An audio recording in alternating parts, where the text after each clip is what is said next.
الصلاۃ والسلام علیکم یا سیدی یا حبیب اللہ۔ آپ کا خطاب روحانی وجدانی عرفانی سن کے اپنے دلانوں منور فرماواں گے۔ سارے ساتھی اپنے خطاب تو پہلے نعرے کا جواب دو۔ نعرہ تکبیر، نعرہ تکبیر، نعرہ رسالت، نعرہ تحقیق، نعرہ حیدری، حیدری، نعرہ غوثیہ، حق دی یاری سچ دی یاری، حق دی یاری سچ دی یاری۔ الحمدللہ المستعان الذی خلق الانسان وعلمہ البیان۔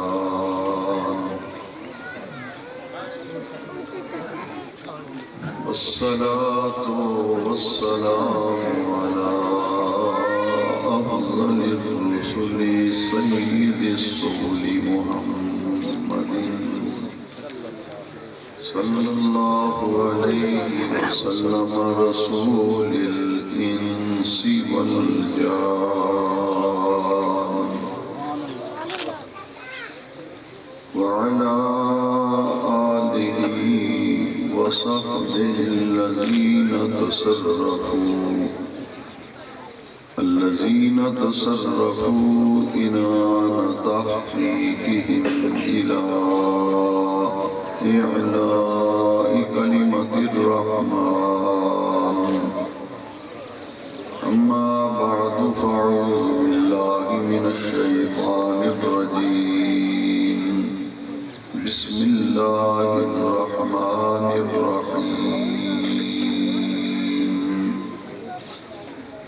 الأخلاء يومئذ بعضهم لبعض عدو إلا المتقين.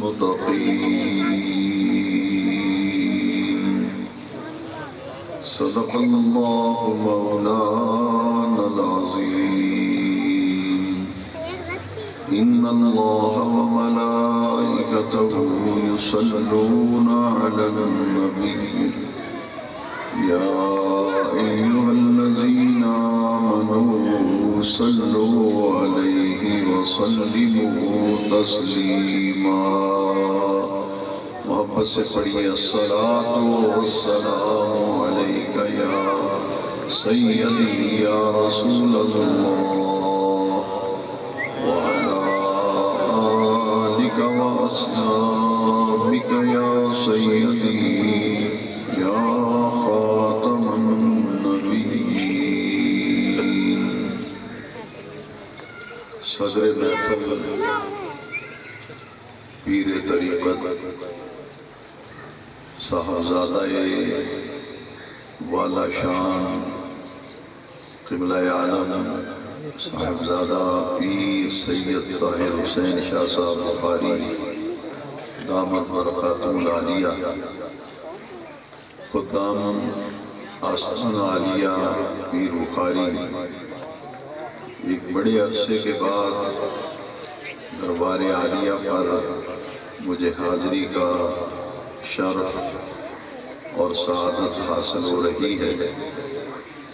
میں اس درگاہ مقدسہ سے کے موسس اعلیٰ ولی کامل حضور قبلہ عالم پیر سید اختر حسین شاہ صاحب رحمت اللہ تعالیٰ علیہ کے نور نظر لخت جگر حضرت قبلہ عالم پیر سید منظر حسین شاہ صاحب علیہ رحمت اللہ، ان کی حیات میں، ان کی زندگی میں ایک مرتبہ صوفی محمد لال حسین صاحب ان کی معیت میں اس دربار عالیہ پر حاضری کا شرف حاصل ہوا، اور ایک طویل عرصے کے بعد آپ کے صاحبزادہ صاحب نور نظر لخت جگر انہوں نے مجھے حکم فرمایا میں ان کے ارشاد اور حکم کی تعمیل میں کسی تقریر، خطاب یا آواز کے لیے نہیں آیا، بلکہ ایک ولیوں کے آستانے پر محض فیض حاصل کرنے کے لیے اور برکت حاصل کرنے کے لیے میں یہاں محفل میلاد مصطفیٰ علیہ تحیت والثنا جو 11ویں شریف کے سلسلے میں یہاں منعقد ہے، اس مبارک محفل میں حاضر ہونے کا شرف حاصل کر رہا ہوں۔ چونکہ وقت مختصر ہے، اس سے زیادہ بندے کی کیا خوش قسمتی ہو سکتی ہے کہ اس کی نسبت اللہ والوں کے ساتھ ہو جائے۔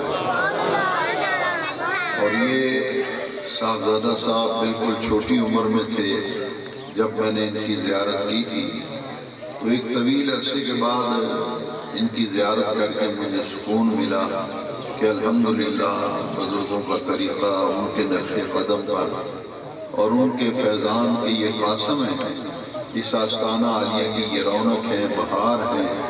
میری دعا ہے کہ سید صاحب قبلہ کا سایہ تادیر غلاموں پر قائم اور دائم ہے۔ اللہ کریم نے ان کے وجود میں ہی بڑی برکتیں رکھی ہیں۔ جو حضور کا خاندان ہو، حضور کی نسل ہو، حضور کی اولاد ہو، میرے سرکار اعلیٰ حضرت نے تو اسی نسل پاک میں فرمایا تیری نسل پاک میں ہے بچہ بچہ نور کا، تیری نسل پاک میں ہے بچہ بچہ نور کا، تو ہے عین نور تیرا سب گھرانہ نور کا۔ اللہ رب العزت اس آستانہ مقدسہ کو قیامت تک آباد و شاد رکھے، اور حضرت قبلہ سید صاحب، پیر صاحب، صاحبزادہ صاحب کے فیض سے لوگ مستفید ہوتے رہے۔ چونکہ وقت مختصر ہے، میں نے صرف ایک بات عرض کرنی ہے، قرآن پاک کی آیت کریمہ جو تلاوت کی ہے کہ دنیا میں انسان کے کتنے تعلق ہیں، دوستیاں ہیں، یارانے ہیں۔ اللہ کریم نے قرآن میں فرمایا کہ قیامت کا دن ایک ایسا دن ہے جس دن دنیا کے تمام یار، دنیا کے تمام سجن، دنیا کے تمام متر اور بیلی قیامت کے دن ایک دوسرے کے دشمن بن جائے۔ جتنیاں دوستیاں، جتنے یارانے تعلق دنیا کے اعتبار سے ہوگا، قیامت کے دن اللہ کریم نے فرمایا بعضهم لبعض عدو، وہ سب ایک دوسرے کے دشمن بن جائیں گے۔ الا المتقین، جو اللہ والوں سے تعلق ہوگا، جو اللہ کے ولیوں سے تعلق ہوگا، اللہ کے پیاروں سے جو تعلق ہوگا، اللہ کے محبوبوں سے جو تعلق ہوگا، یہ تعلق قیامت کے دن قائم رہے گا۔ باقی سارے تعلق یارانے، دوستانے نہ صرف ختم ہوں گے بلکہ قرآن فرماتا ہے ایک دوسرے کے دشمن بن جائیں گے۔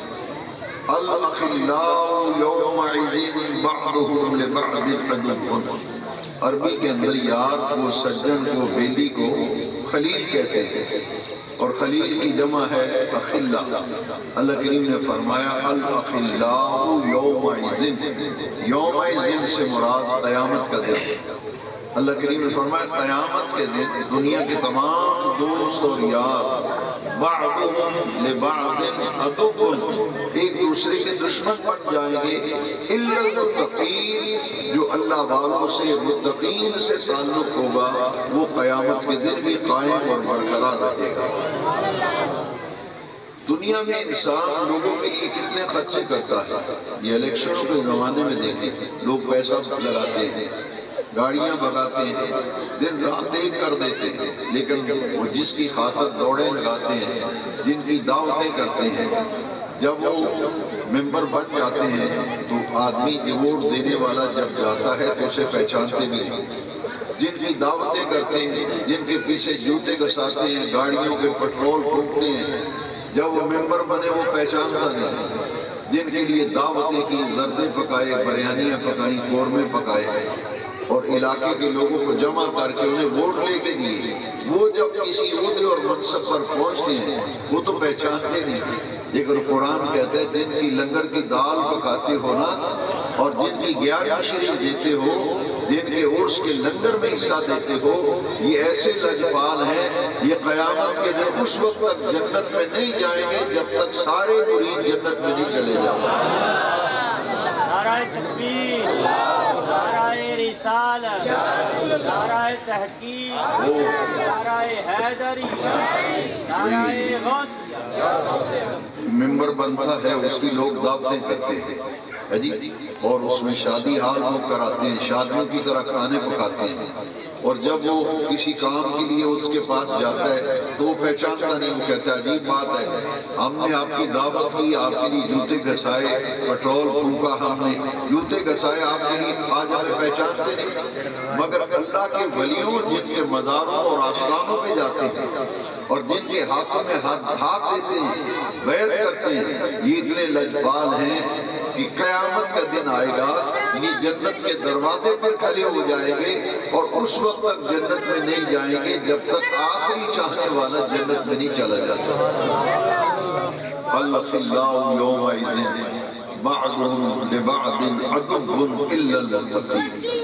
یہاں ایک قرآن شریف کی ایک اور آیت میں سناتا ہوں۔ اللہ کریم نے فرمایا ان اولیاؤہ الا المتقون، کہ اللہ کے ولی وہ ہیں جو متقین ہیں، جنہیں دیکھیں تو خدا یاد آئے۔ ان اولیاؤہ الا المتقون الذین یبیتون لربہم سجدا وقیاما، یہ وہ لوگ ہیں جو ساری رات اپنے رب کی یاد میں گزارتے ہیں، اپنے رب کے ذکر میں گزارتے ہیں۔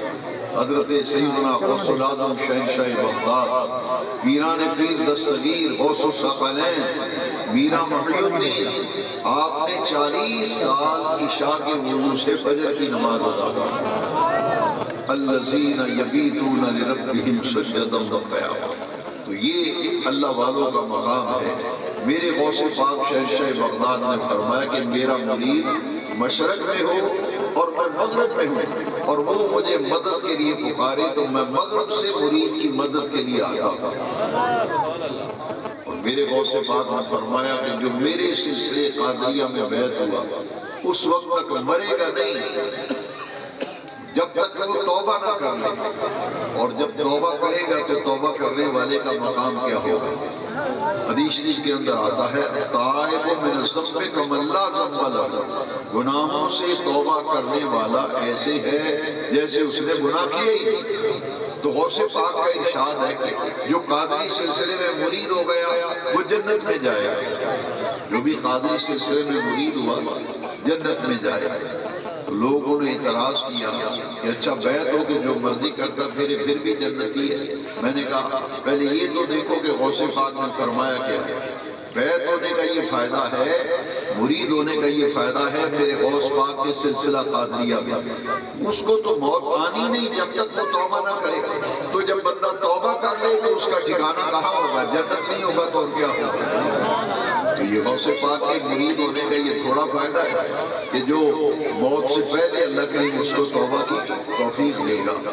تو یہ اللہ والے جو ہے، اس لیے بزرگوں نے فرمایا کہ اللہ اللہ کرنے سے اللہ نہ ملے، اللہ والے ہیں جو اللہ سے ملا دیتے ہیں۔ اور ڈاکٹر اقبال نے انہی پاک لوگوں کے لیے، ہستیوں کے لیے کہا کہ تمنا درد دل کی ہو تو کر خدمت فقیروں کی، تمنا درد دل کی ہو تو کر خدمت فقیروں کی، نہیں ملتا یہ گوہر بادشاہوں کے خزینوں کی۔ اور یہ وہ غوث پاک کا تو یہ مقام ہے نا کہ میرے غوث پوری امت کے اندر کسی اور کا یہ مقام نہیں، یہ صرف میرے غوث پاک کا مقام ہے کہ غوث العظم رضی اللہ تعالیٰ عنہ اللہ کے وہ محبوب اور مکرم ہیں، اس لیے انہیں محبوب سبحانی کہا جاتا ہے۔ قطب ربانی، محبوب سبحانی، شہباز لامکانی۔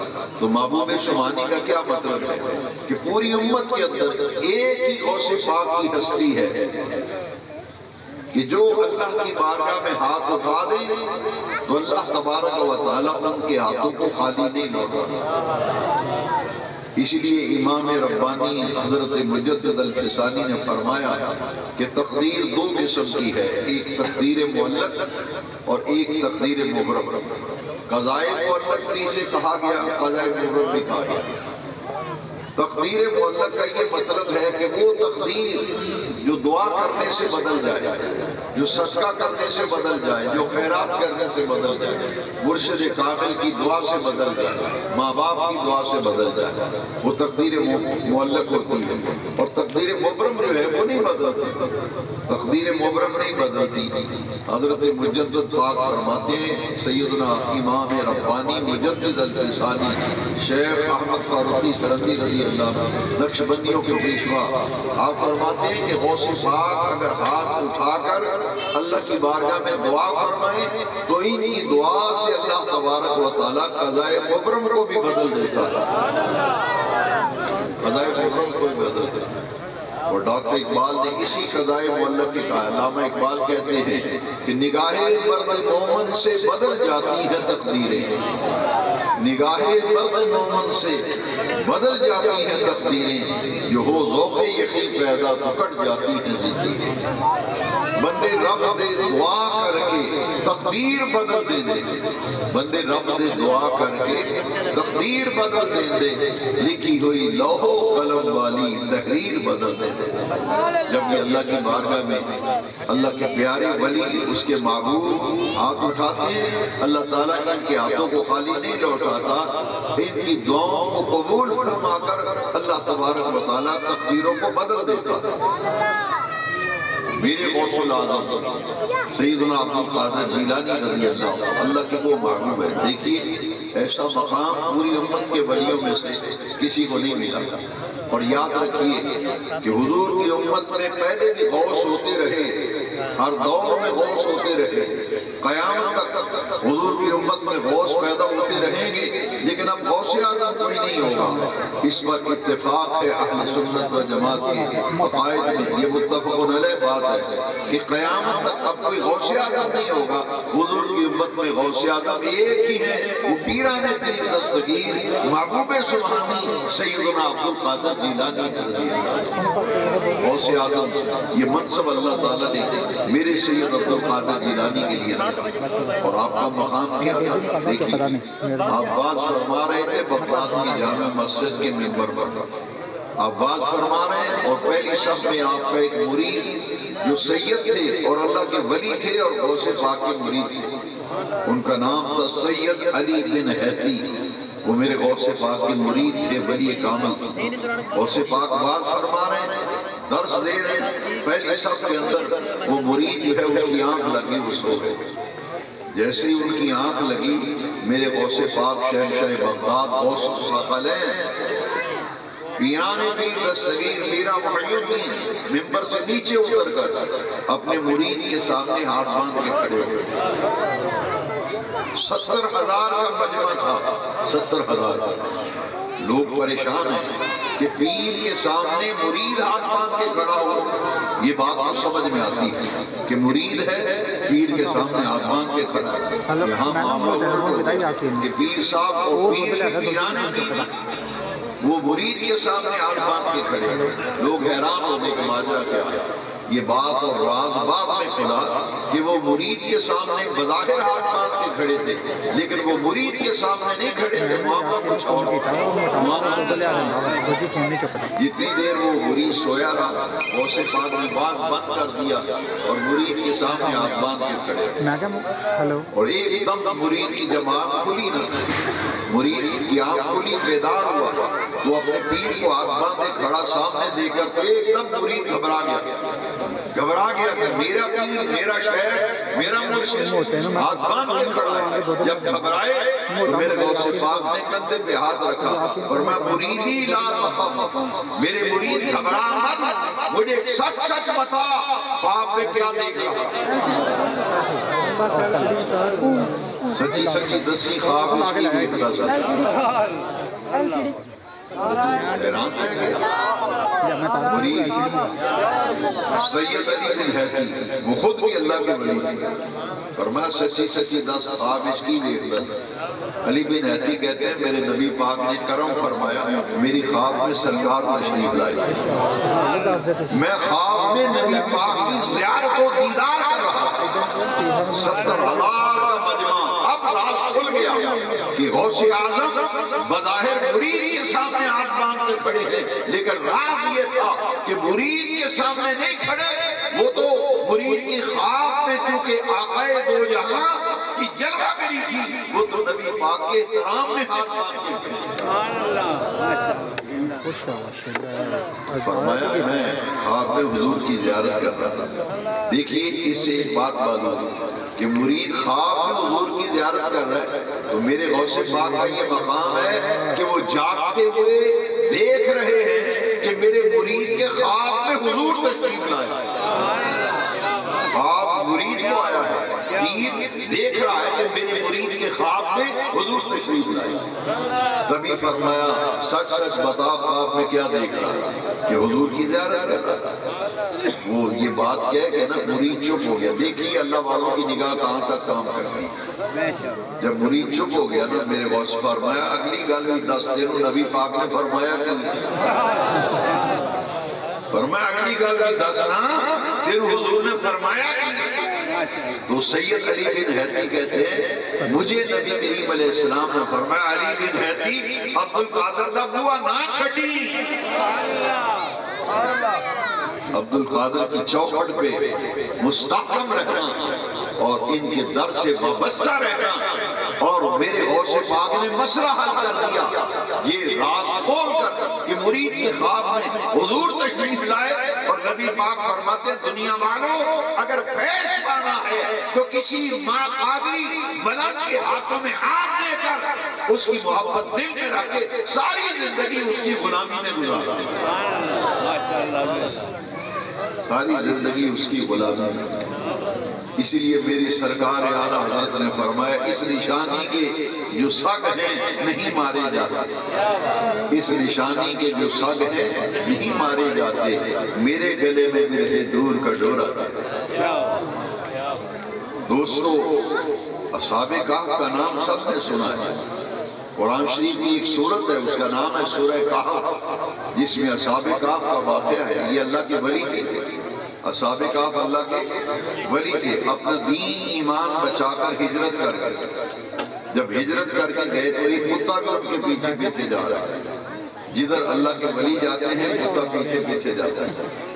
اچھا پولیس اس کی تلاش میں تھی، بادشاہ عیسائی تھا اور انہیں تکلیفیں دیتا تھا، تو یہ اپنا ایمان بچا کر ہجرت کر کے دوسرے علاقے میں جا رہے ہیں۔ کتا جو ہے وہ پیچھے پیچھے، جدھر ولی جاتے ہیں کتا پیچھے پیچھے جاتا ہے۔ انہوں نے کہا کہ کتے کی عادت ہے بھونکنا، یہ جب آوازیں نکالے گا تو پولیس کو پتہ چلے گا ادھر کوئی آدمی ہے تو کہیں ہمیں آ کے پکڑ نہ لیں۔ اللہ کے ولیوں نے اصحاب کہف نے اس کتے کو پتھر مارے، روڑے مارے کہ یہ پیچھے ہٹ گیا واپس چلا جائے، لیکن پتھر اور روڑے کھا کے بھی کتا پیچھے ہٹا نہیں، ولیوں کے پیچھے پیچھے چلتا رہا۔ جب بہت زیادہ بڑے پڑے نا تو تفسیر قرطبی قرآن مجید کی عربی کی تفسیر امام قرطبی نے لکھی ہے، مصر کی چھپی ہوئی کتاب ہے، اس میں لکھا ہے کہ کتا تنگ آ گیا ہے، بول تو سکتا نہیں کتا، بٹے کھا رہا ہے کہ ان کو کیسے بتاؤں کہ میں تمہارا ساتھ کیوں نہیں چھوڑ رہا، کیوں نہیں ساتھ چھوڑ رہا، مار کھا کے بھی تمہارے ساتھ وابستہ ہوں، تکلیف اٹھا کے بھی تمہارا دامن نہیں چھوڑ رہا، وجہ کیا ہے؟ امام قرطبی نے تفسیر قرطبی قرآن پاک کی تفسیر میں سورہ کہف کی تفسیر میں لکھا ہے کتا جو ہے وہ پچھلی ٹانگوں پر کھڑا ہو گیا، پچھلی ٹانگوں پر کتا کھڑا ہو گیا اور اگلی دونوں ٹانگوں کو اس طرح پھیلایا جسے دعا کرنے والا اپنے ہاتھوں کو پھیلایا۔ میں وہ عبارت آپ کو سنانا چاہتا ہوں امام قرطبی کی، جس میں بڑا مزہ ہے، بڑا کیف ہے، بڑی لذت ہے، بڑی حلاوت و چاشنی ہے۔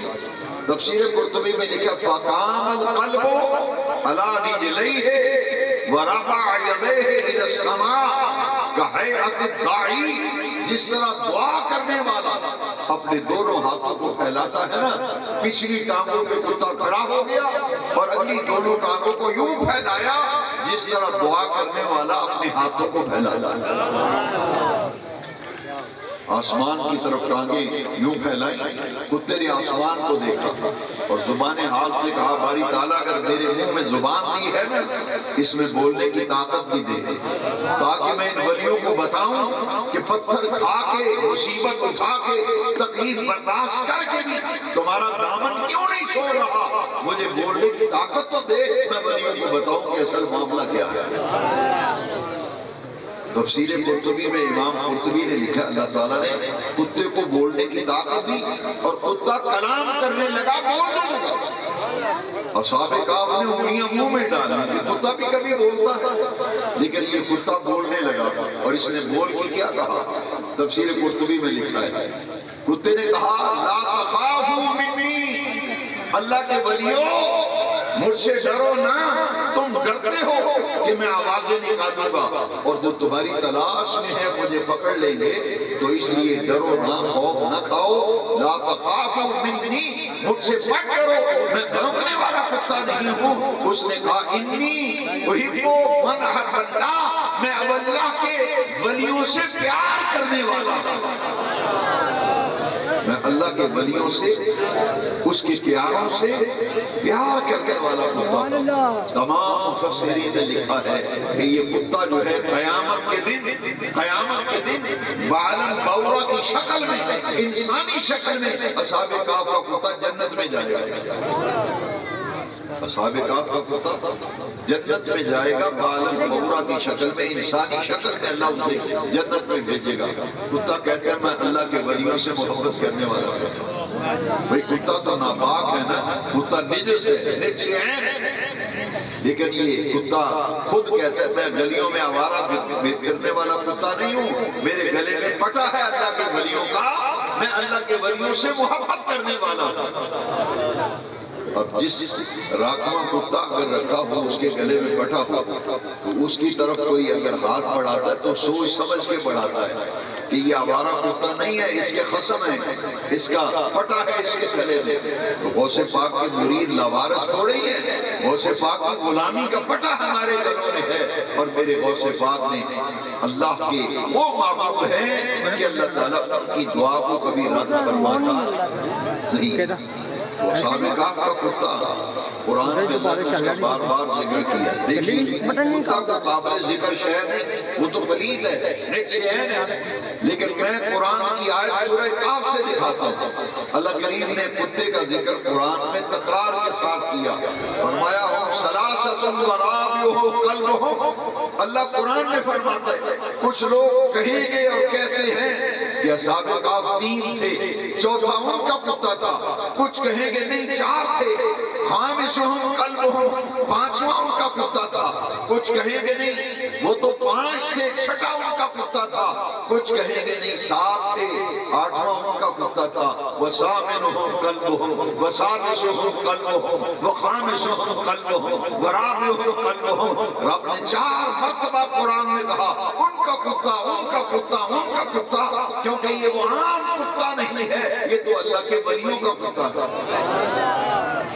اور ولیوں سے محبت کرنے والا کتا ہے۔ میں نے آج تک بڑے بڑے لوگ دیکھے کتے 2-2 لاکھ کا 3-3 لاکھ کا کتا لاتے ہیں، لیکن میرے جاننے والوں نے کتے رکھے 14، لیکن میں نے آج تک کوئی بندہ نہیں دیکھا جو کسی دعوت میں گیا ہو، ولیمے پہ گیا ہو اور گھر والے پوچھے جناب کتنے آدمی آئے ہیں، تو وہ کہے گا میں ہوں، میرا ڈرائیور ہے، میرا گن مین ہے۔ وہ یہ نہیں کہتا میرے ساتھ کتا آیا ہے۔ کتا اگر اس کی لینڈ کروزر میں بھی بیٹھا ہو نا، میں نے دیکھا ایک چودھری نے لینڈ کروزر میں شریف کی رضائی بچھا کر اس کے اوپر کتا اٹھایا ہوا تھا، ولیمے پہ آیا ہوا تھا۔ میں نے کہا قربان جائیں کہ مالک پوچھتا ہے کتنے لوگ آئے ہیں، وہ کہتا ہے میں ہوں، ڈرائیور ہے، میرا گن مین ہے۔ کتے کا کوئی ذکر ہی نہیں کرتا کیونکہ کتا قابل ذکر شے نہیں۔ بے نیاز رب قرآن میں کہہ رہا ہے ولی اکیلے نہیں آئے، ان کے ساتھ ان کا کتا بھی آیا ہے۔ رب فرماتا ہے اکیلے نہیں، ان کے ساتھ ان کا کتا بھی آیا، کیونکہ آپ کتا نہیں ہے، اس کا کیا مقام ہے؟ قرآن کہتا ہے وَقَلْبُهُمْ بَاسِطٌ ذِرَاعَيْهِ بِالْوَصِيلِ، بے نیاز رب نے کتے کے بیٹھنے کا انداز بھی بیان کیا، یہ ٹانگے کے سارے غار کے کھانے پہ بیٹھے، تکلیفیں اٹھاتا رہا مگر ولیوں کا دامن چھوڑا نہیں۔ حاضر محترم، جتنی تکلیفیں آ جائیں، پریشانیاں آ جائیں، مرشد کامل کا در نہیں چھوڑنا چاہیے، وابستہ رہنا چاہیے۔ کیوں؟ اس لیے کہ جو عقیدت لے کر وابستہ رہتا ہے قیامت کے دن یہ جنت میں نہیں جائیں گے جب تک اپنے غلاموں کو ساتھ نہیں لے جاتے۔ حاضر محترم، اصل سے مغرب محفل ہے، وقت مختصر ہے، میں ایک حدیث شریف سنا کر بات ختم کرتا ہوں تاکہ میرا مضمون مکمل ہو جائے۔ میں نے پہلے عرض کیا تھا یہ بڑے لجپال ہیں، یہ تو جنت میں نہیں جائیں گے جب تک سارے مرید جنت میں نہیں چلے جائیں۔ پہلے سارے مرید جنت میں جائیں گے، اللہ کا ولی دروازے پہ کھڑا رہے گا، جب سب مرید چلے جائیں گے آخر میں جنت میں۔ لوگ سنو حدیث شریف، یہ بخاری میں بھی ہے اور مسلم میں بھی۔ وہ حدیث پاک جو بخاری شریف میں بھی ہو، مسلم میں بھی، اس کو متفق علیہ حدیث کہتے ہیں۔ اور حضرت برا بن عازب رضی اللہ تعالیٰ، حضرت انس بن مالک رضی اللہ عنہ، حضرت ابو سعید خدری رضی اللہ تعالیٰ، مختلف مقامات حدیثیں جو ہیں ان سے مروی ہیں۔ حضور نے ارشاد فرمایا ان من امتی 70 الفا يدخلون الجنة بغیر حساب۔ نبی پاک نے فرمایا میری امت میں 70,000 افراد ایسے ہوں گے جو بغیر حساب کتاب کے جنت میں جائیں گے۔ اللہ کے ولی ایسے مقرب ہیں، ان میں 70,000 افراد ایسے ہوں گے جو بغیر حساب کتاب کے جنت میں جائیں گے۔ اور ایک حدیث میں ہے 70 لاکھ افراد ایسے ہوں گے جو بغیر حساب کتاب کے جنت میں جائیں گے، یہ اللہ کے ولی ہوں گے۔ اور انہیں کہا جائے گا کہ اکیلے نہ جاؤ، یہ حدیث شریف مسلم شریف میں ہے، باب یدخلون الجنة بغیر حساب، چیپٹر باندھا ہے، باب باندھا امام بخاری نے۔ اس میں لکھا ہے کہ ان سے اللہ فرمائے گا اکیلے نہیں جانا، جو تمہارے چاہنے والے ہیں، تمہارے ساتھ پیار کرنے والے ہیں، تمہارے ساتھ محبت کرنے والے ہیں، تمہارے ساتھ وفا کرنے والے ہیں، ان میں سے چن کر 70,000 کو ساتھ لے کر جنت میں جاؤ۔ اکیلے نہ جاؤ، مریدوں کو بھی چاہنے والوں، محبت کرنے والوں کو بھی جائیں۔ کیسے جائیں گے جنت میں؟ قربان جائیں، میرے اور آپ کے پیارے نبی پاک نے نقشہ بتایا۔ یہ بخاری اور مسلم کی حدیث پڑھ رہا ہوں، نبی پاک نے فرمایا مرید جنیاں ڈالے ہوں گے، ہاتھوں میں ہاتھ ڈالے ہوں گے، متماسکون آخذ بعضهم بعضا، حدیث کے اندر آتا ہے مرید جنیاں ڈال کر، ہاتھوں میں ہاتھ ڈال کر پیچھے پیچھے چلیں گے، آگے آگے مرشد کامل جا رہا ہے۔ کہاں جا رہے ہیں؟ حدیث میں ہے جنت میں جا رہے ہیں۔ جب جنت کا دروازہ آئے گا، اللہ کا ولی جنت کے دروازے پہ کھڑا ہو جائے گا۔ لا يدخل اولهم لا يدخل اولهم حتى يدخل آخرهم، اللہ کا ولی چونکہ سب سے آگے ہوگا، وہ جنت کے دروازے پہ کھڑا ہو جائے گا۔ فرشتے کہیں گے، دربان جنت کہیں گے حضرت چلو جنت میں، چلو جنت میں، جنت کی بہاریں آپ کا انتظار کر رہی ہیں۔ ولی کہے گا نہیں میں نہیں جاتا، میں نہیں جاتا۔ آپ کیوں نہیں جاتے؟ جنت کی تو لوگ دعائیں مانگتے ہیں، وہ فرمائیں گے جب تک میرے سارے مرید نہیں چلے جاتے نا، میں سب کو جنت میں اندر بھیج کر سب سے آتا ہوں۔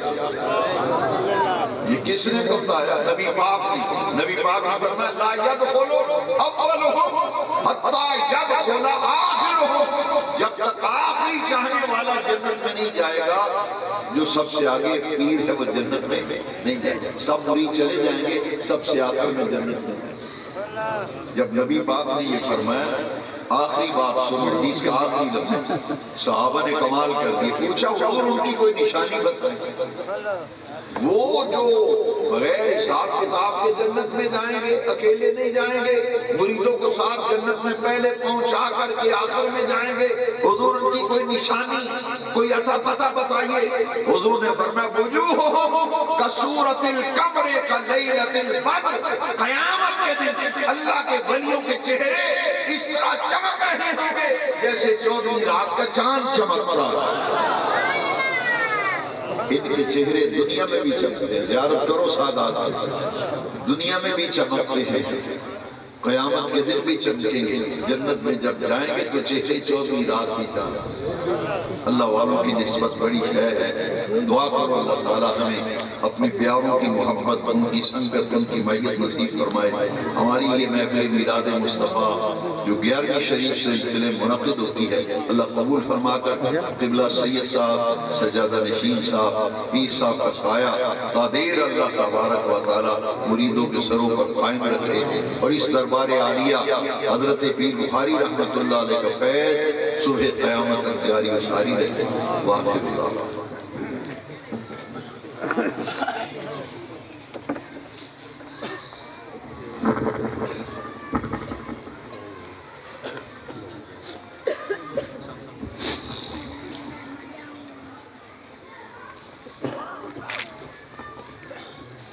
صلی اللہ علیہ یا رسول اللہ،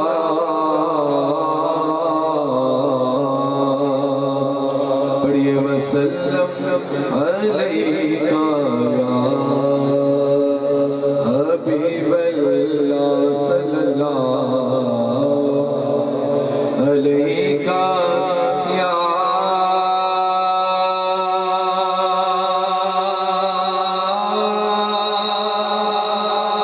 رسول اللہ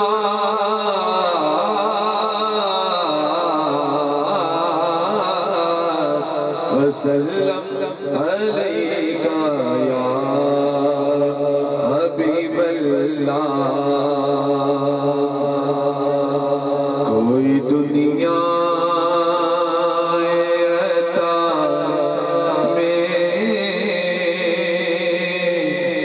نہیں ہمتا تیرا،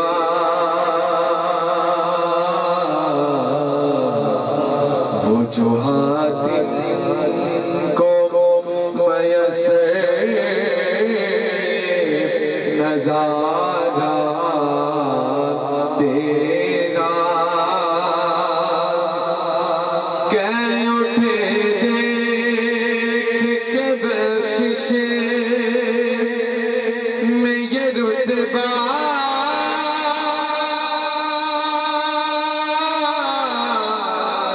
تیرا،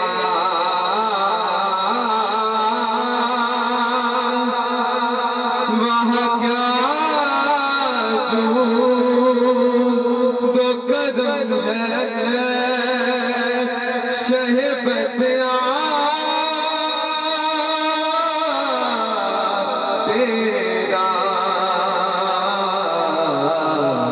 نہیں سنتا ہی نہیں مانگنے والا تیرا، میرے کملی والے نہیں سنتا ہی نہیں مانگنے والا تیرا،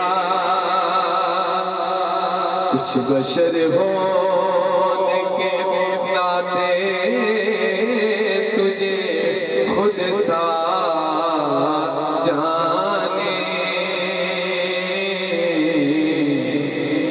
اور کچھ میں پیامی خدا جانے، ارے ان کی اوقات ہی کیا ہے کہ یہ اتنا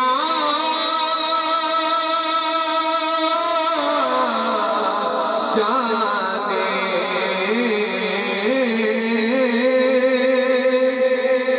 فرش والے تیری شوکت کا علو کیا جانے،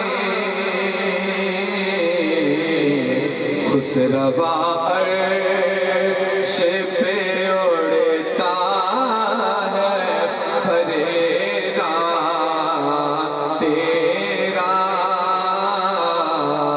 خسروا عرش پہ اڑتا ہے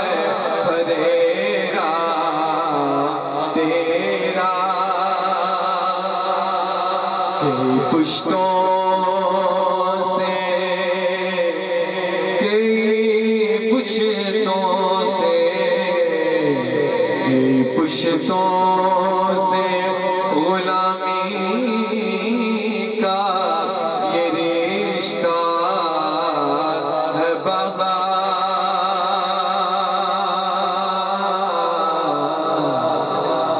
یہی طفلی و جوانی